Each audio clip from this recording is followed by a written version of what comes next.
파스콘 동절기 문화 인사드립니다. 목요강설 현월TV 윤목사입니다. 계속해서 이어서 이제 창세기 26장을 살필 차례가 되었는데요. 자, 창세기 26장 1절로 11절 말씀을 본문으로 하여 목요강설 진행하도록 하겠습니다. 먼저 성경을 낭독하도록 하겠습니다. 창세기 26장 1절로 11절입니다. 아브라함 때에 첫 흉년이 들었더니 그 땅에 또 흉년이 들매 이삭이 그랄로 가서 블레셋 왕 아비멜렉에게 이르렀더니 여호와께서 이삭에게 나타나 이르시되 애굽으로 내려가지 말고 내가 내게 지시하신 땅에 거주하라. 이 땅에 거류하면 내가 너와 함께 있어 내게 복을 주고 내가 이 모든 땅을 너와 내 자손에게 주리라.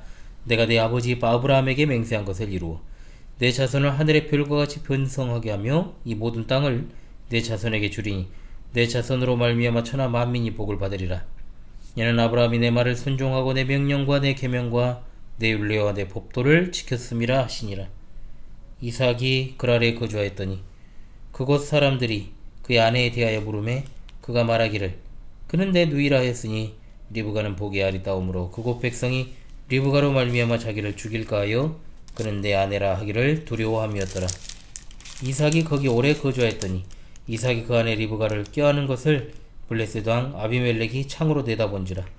이에 아비멜렉이 이삭을 불러 이르되 그가 분명히 내 아내거늘 어찌 내 누이라 하였느냐. 이삭이 그에게 대답하되 내 생각에 그로 말미암아 내가 죽게 될까 두려워하였음이로라. 아비멜렉이 이르되 내가 어찌 우리에게 이렇게 행하였느냐. 백성 중 하나가 내 아내와 동침할 뻔하였도다. 내가 죄를 우리에게 입혔으리라.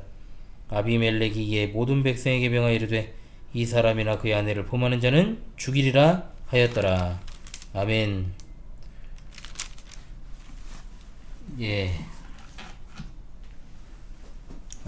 일단 오늘 본문을 보시게 되면은 봤던 걸 또 보는 느낌 들죠. 부전자전이라는 속담을 떠올리게 만드는 사건이 기록되어 있습니다. 부전자전이란 말, 그냥 콩 심은 데 콩나고 팥 심은 데 팥난다 그런 말 있죠. 아버지의 좋은 점을 아들이 물려받았다는 측면에서 사용이 되면 긍정적이지만 아버지의 나쁜 점을 아들이 물려받을 수 있다는 측면에서 부정적으로 사용될 수도 있습니다. 자, 부창부수도 마찬가지잖아요. 자, 그래서 입이 꼬이지. 일상에서 부전자전이나 부창부수라는 말이 부정적인 의미로 사용되는 일들이 많다고 봤을 때 저는 그랬거든요. 주변에서 참 부창부수다. 그 남자의 그 아내다. 그 아내의 그 남자다. 그 아들의 그에 비해 그 아들이지 뭐. 이런 식으로 인간의 죄악된 본성을 다시금 생각하게 됩니다. 일단 오늘 본문의 배경이 과연 앞선 야곱과 에서가 출생하고 그 이후에 에서가 장자의 명분을 가볍게 여기고 팔아버린 사건 이후에 일어난 사건인지 아니면 그 전에 일어난 사건인지는 불분명해요. 이건 일전에도 말씀드린 것처럼 창세기는 이후에 반드시 시간적 순서에 의해 기록된 게 아니므로 이 사건은 리브가가 야곱과 에서를 출산하기 전으로 볼 수도 있는 겁니다. 그렇게 봤을 때 조금 더 이 본문을 더 잘 이해할 수 있는 측면이 있습니다. 일단 이삭이 부전자전, 즉 아버지의 모습을 닮긴 닮았는데 거짓말하는 걸 닮아서 그랄 땅에 거주하게 되었을 때 그것도 그랄 땅에서 자기 아내를 누이라고 속입니다. 그래서 하나님께 벌을 받았느냐? 공교롭게도 아브라함이 그랬던 것처럼 오히려 이삭은 하나님께로부터 안전을 보장받습니다. 뭐 그렇다고 해가지고 이걸 갖다가 절대로 거짓말해도 자기 백성을 하나님이 지켜주신다 이런 식의 본문 이해를 가르치는 건 아니죠. 그런 식의 이해는 전혀 성경을 바르게 해석한 것이 아닙니다.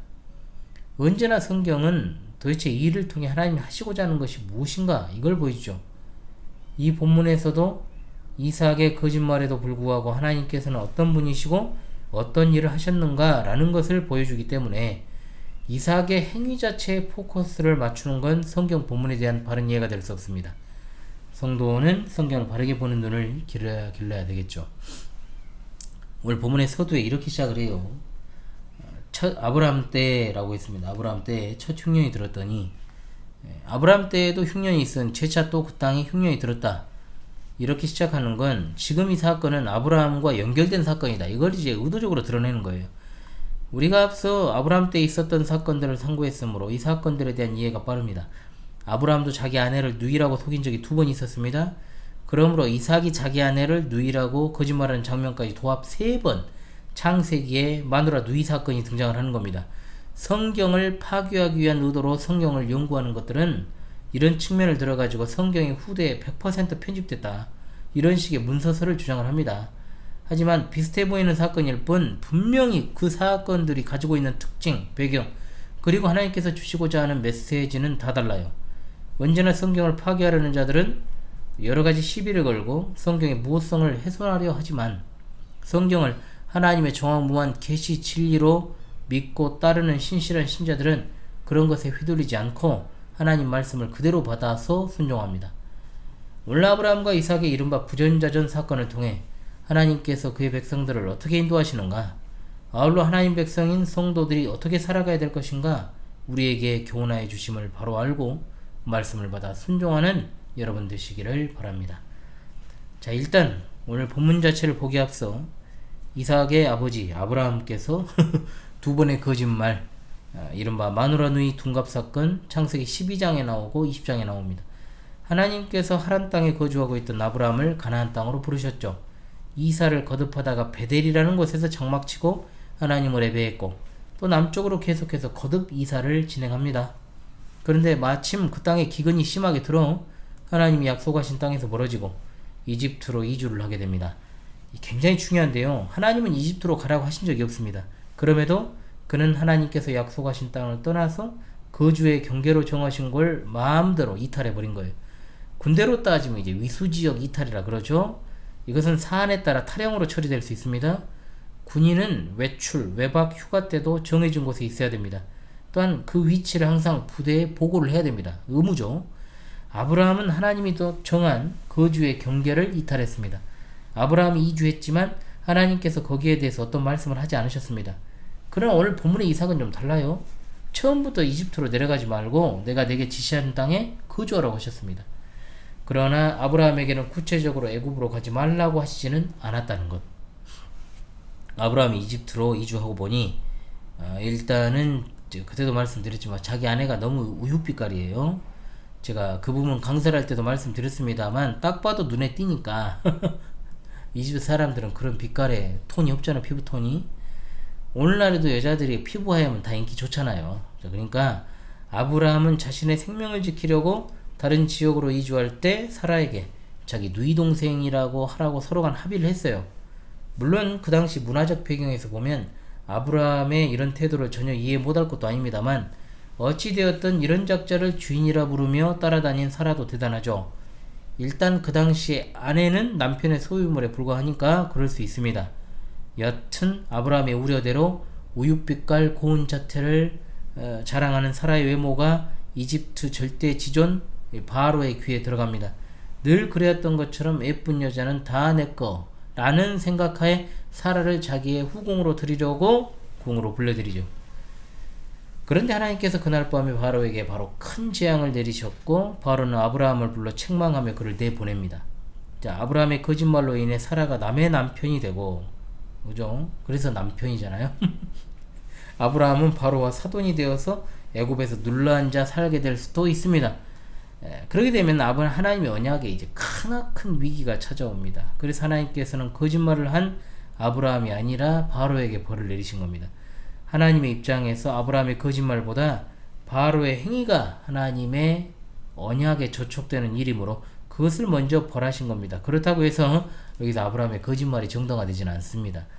아브라함의 여정 중 2번째 마누라 누이 둔갑 사건 20장에 나왔죠.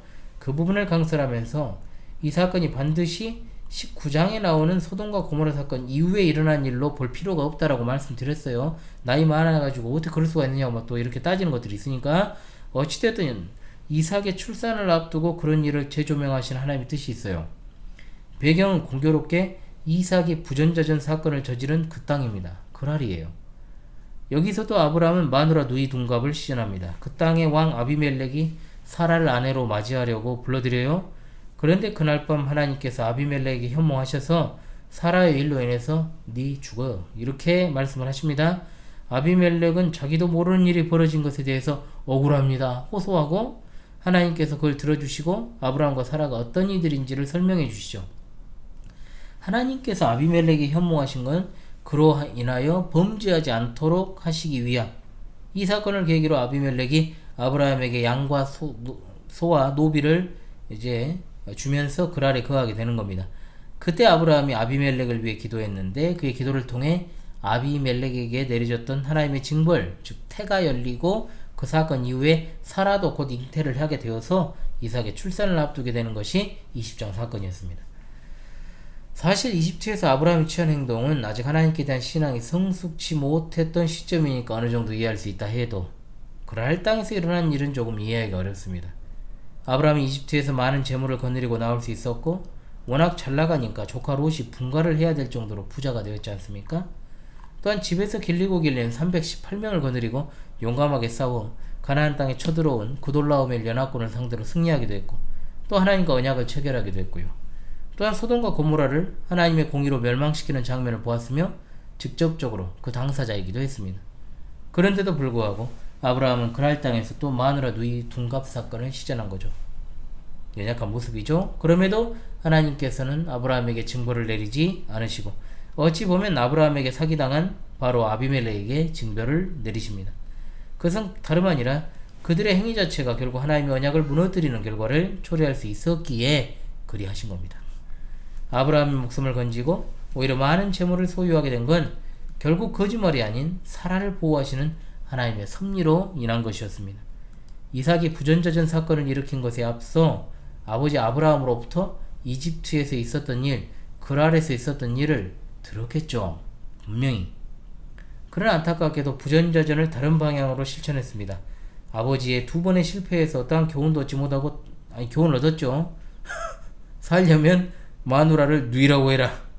분명 아브라함은 그러한 행동을 하지 않기 위해서 그 말을 해줬을 텐데 이삭은 반대로 그 일로부터 똑같은 행동을 하는 걸 배워버렸다. 그래서 가정교육이 얼마나 중요한가. 왜 바람피는 아버지 밑에 또 바람피는 놈이 나옵니까? 왜 알코올 중독 집안에서 알코올 중독자가 나옵니까? 왜 폭력적 아버지 밑에서 자란 아들이 폭력적입니까?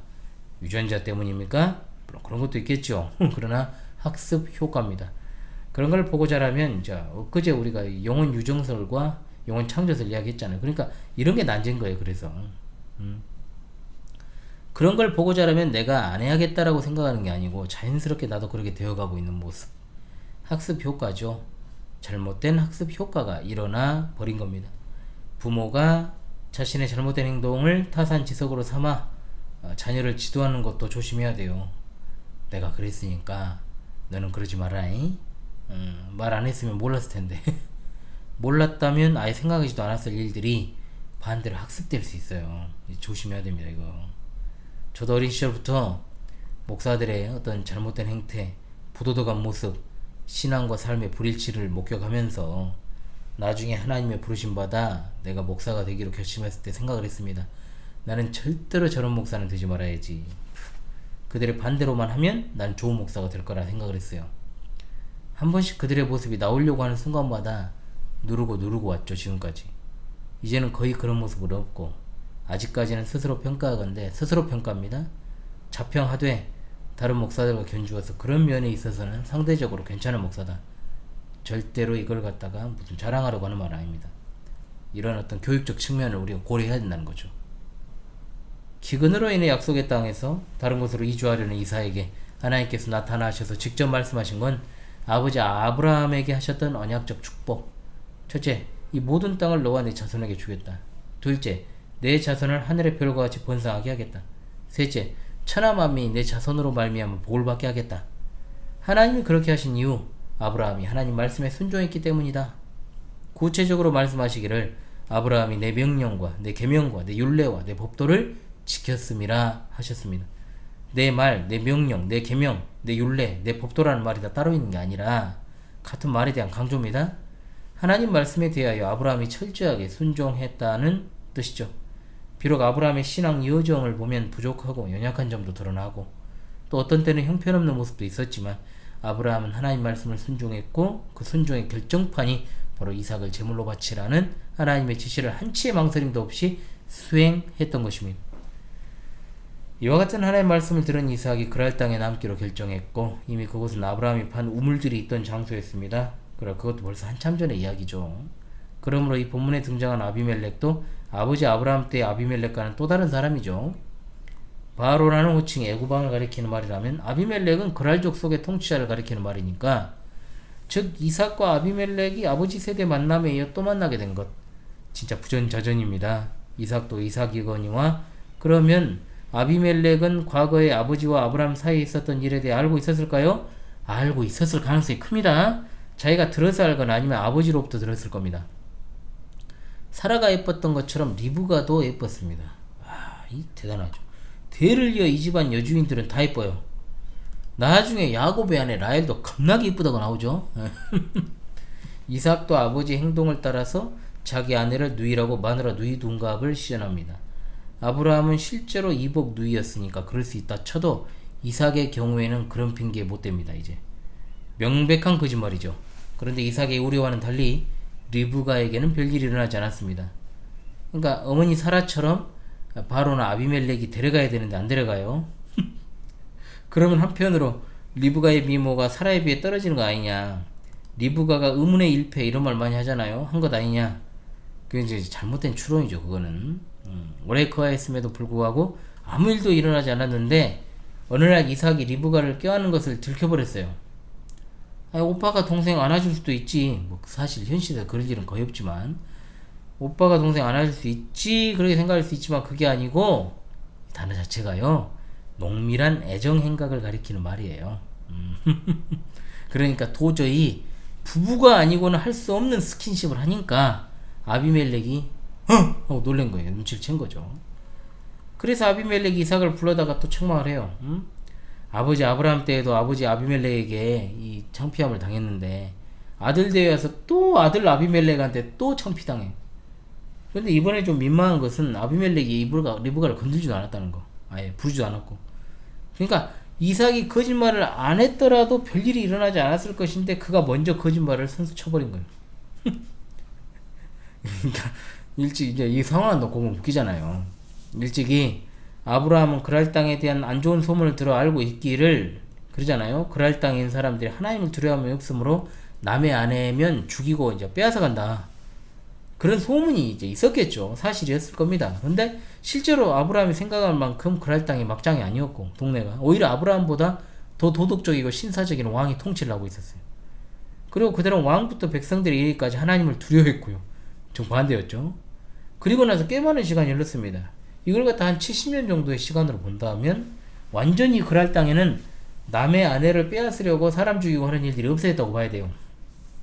앞선 세대에서 아브라함의 아내를 본의 아니게 취하려고 했는데 결국 여호와 하나님의 선지자를 죽이는 일이 생길 수 있으니까 남의 남편 죽이고 그의 아내 빼앗는 거를 법으로 금지했을 가능성이 크다.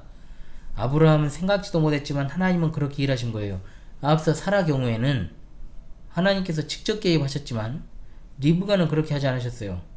물론 이 장면을 시간의 순서로 본다면 리브가는 이미 자녀를 출산한 상태입니다. 그렇지 않았다고 해도 하나님께서는 아비멜렉으로 하여금 리브가를 취하려고 하는 일이 없게 하셨습니다. 그러니까 직접 개입하지 않고 이삭과 리브가의 애정 행각을 눈에 띄게 섭리하셔서 자연스럽게 문제가 해결되게 하신 겁니다. 그러니까 이삭의 거짓말에도 불구하고 하나님께서 이삭을 지켜주신 이유가 뭘까요? 그것은 앞서 하나님의 말씀, 즉 그 땅에 계속해서 거하라는 그 말씀에 순종했기 때문입니다. 아브라함도 그렇고 이삭도 분명히 불완전한 모습이 있었음에도 하나님께서는 이들과 함께 해주셨고 또 지켜주십니다. 예전에는 직접 개입하셨으나 이제는 그렇게 하지 않으십니다. 더 이상 자기 아내를 자기 누이라고 구라쳐야 될 필요가 없는 세상이 밝았으니까요. 주께 사랑하시는 파손 동지들이요, 사실 지난 장에서 야곱과 에서의 이야기가 나왔으니 이 장에서도 이어질 것 같지만 갑자기 이삭의 이야기가 나옵니다. 그렇다면 26장의 위치를 한번 살펴볼 필요가 있죠. 야곱과 에서의 이야기, 팥죽을 놓고 장자권이 왔다갔다 하는 이삭의 가정 내 분쟁의 씨앗이 된 사건이 있었고, 다음 장 27장은 이제 사냥한 요리 두고 장자권을 다투는 이삭 가정 내의 결정적 분쟁이 나옵니다. 26장은 앞선 장과 다음 장과 대조를 이루어요. 아브라함과 마찬가지로 이삭의 가정은 하나님의 교회, 그런데 장자권을 두고 다투고 있고 결국 에서가 야곱을 죽이려는 마음까지 품고 실행에 옮기려고 하죠. 그런데 사실 전혀 관계가 없어서 분쟁이 일어날 수밖에 없는 이삭과 아비멜렉은 언약을 체결하고 분쟁을 해결해요. 26장에서. 그쵸? 분명 그랄 족속의 왕 아비멜렉과 그의 백성들은 이제 언약에 모임 바깥에 있던 자들이지만 하나님 나라에 들어오게 된 거예요. 즉 그러므로 하나님의 구원 작정이 처음부터 이스라엘에게만 한정된 것이 아니었음을 또 우리가 이걸 통해 보게 된다는 거죠. 이집트로 이주하지 말고 그랄에 거주하라는 하나님의 명령을 이삭이 준행했습니다. 비록 그가 거짓말을 했긴 했지만 하나님은 이를 통해 하나님께서 이삭과 함께 하신다는 사실을 분명히 보여주십니다. 더 나아가 하나님이 이삭에게 큰 복을 주셨고 아비멜렉이 이삭과 함께 하시는 하나님을 보고 이삭과 언약을 체결하는 장면까지, 그로 인해 그랄 족속들이 복을 얻게 되었다는 것. 성도의 삶은 나그네 여정이라고 늘 말씀을 드리죠. 아브라함이나 이삭처럼 우리는 세상 통치자 지배를 받고 살아갑니다. 하나님이 우리와 늘 함께 하신다는 그 약속 위에 굳건하게 서서 살아가지만 우린 때때로 변명과 거짓말로 우리 생명을 유지해가는 일들이 많습니다. 그러면 하나님은 우리의 요령과 거짓말 때문에 우리를 지켜주시겠습니까? 아닙니다. 그럼에도 불구하고 하나님은 우리 거짓말이 아닌 하나님의 신실하심 때문에 우리를 돌보십니다. 그러면 우리가 어떻게 살아가야 될까요? 아브라함이나 이삭처럼 거짓말해도 됩니까? 우리는 그러면 안 됩니다. 우리는 믿음의 선진들의 그 실수를 그대로 보고 다 듣고 그것이 얼마나 어리석은 일인지 고양이 소리가 더 크게 나요. 성경을 통해 알게 되었습니다. 그 거짓말이 결국 우리 생명을 보존하는 것이 아니라 가정과 교회를 무너뜨리는 일이 될 수 있다는 사실을 알아야 됩니다. 우리가 복받는 건 하나님의 모든 말씀을 그대로 따르는 일입니다. 순종은 신자됨을 증명하는 표지입니다. 순종의 삶을 살아가는 여러분 모두가 되시기를 주님의 이름으로 간절히 소망합니다. 우리 주님 곧 오십니다. 할렐루야. 아멘. 찬송가 393장 부르며 목요 강습을 마무리하겠습니다. 여기가 그냥 새끼 낳기가 좋은 장소인가 봐요. 그러니까는 저번에도 나왔더니 또 난 것 같아요. 그래, 어찌되어도 잘 보호받으면 좋은 거지. 전에는 계속 버려져 있길래 구출하려고 갔더니 안 보이더라고요. 보였는데 처음에는. 393장입니다. 오 신실하신 주 내 아버지여, 늘 함께 계시니 두려움 없네. 그 사랑 편찮고 날 지키시며 어제나 오늘이 한결같네. 오 신실하신 주, 오 신실하신 주, 날마다 자비를 베푸시며 일용할 모든 것 내려주시니. 오 신실하신 주, 나의 구주. 봄철과 또 여름, 가을과 겨울, 해와 달 별들도 다 주의 것. 만물이 주 영광 드러내도다. 신실한 주 사랑 나타내네. 오 신실하신 주, 오 신실하신 주, 날마다 자비를 베푸시며 일용할 모든 것 내려주시니. 오 신실하신 주, 나의 구주. 내 죄를 사하여 안위하시고 주 친히 오셔서 인도하네. 오늘의 힘되고 내일의 소망, 주만이 만복을 내리시네. 오 신실하신 주, 오 신실하신 주, 날마다 자비를 베푸시며 일용할 모든 것 내려주시니. 오 신실하신 주, 나의 구주